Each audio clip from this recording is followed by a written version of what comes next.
While all constituencies hovered between a 40% and 57% turnout, signaling roughly half of the eligible population voted, political analysts remain skeptical of the validity of these statistics. Comparing the voter turnout percentages attained by dividing the number of eligible voters by the number of votes cast, data shows that overall turnout for the island decreased slightly from 49.87% in 2021 to 47.35% in 2025.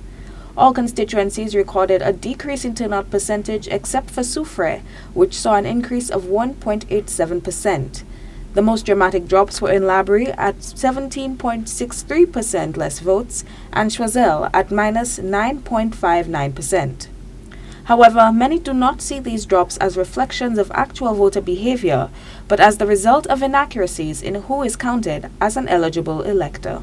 Many contend that it should be virtually disregarded or ignored until we get really more efficient and accurate in establishing the number of persons actually able to vote and eligible to vote on island. There's the diaspora factor, I'm sure, the persons who have in fact passed away. And so we're seeing a kind of consensus now that the voters list is not always reflective of the true situation, the number of electors. And so it is a very inaccurate reflection when one cites very often a low turnout.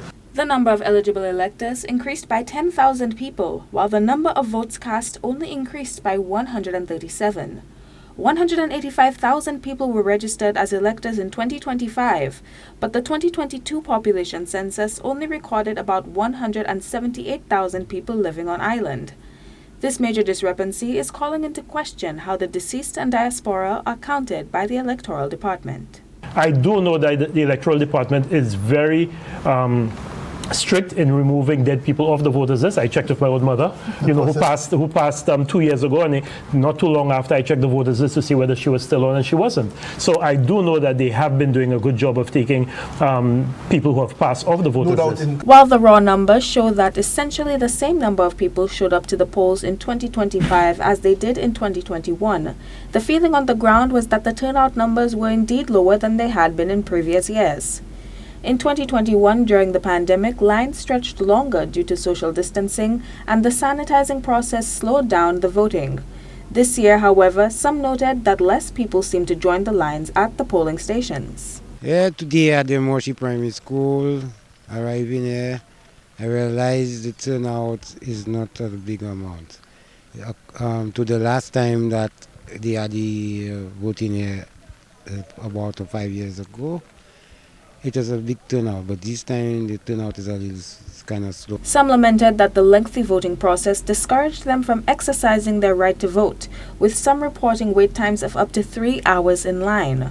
For the elderly and those with disabilities, who may sometimes be allowed to skip the long wait, it was felt by some that the process was not appropriately accommodating, leading some to stay at home on Monday. They're checking for the people that are disabled because I have to go through so much just to go and vote and still have to wait in line. That's all I have to say, and that's it. Just as the number of voters essentially remained stable between 2021 and 2025, their party choices also largely remained the same, except for the Choiseul-Saltibus seat, where SLP's Keithston Charles overtook incumbent Bradley Felix by 424 votes. For Choice News Now, I am Shyne Savory.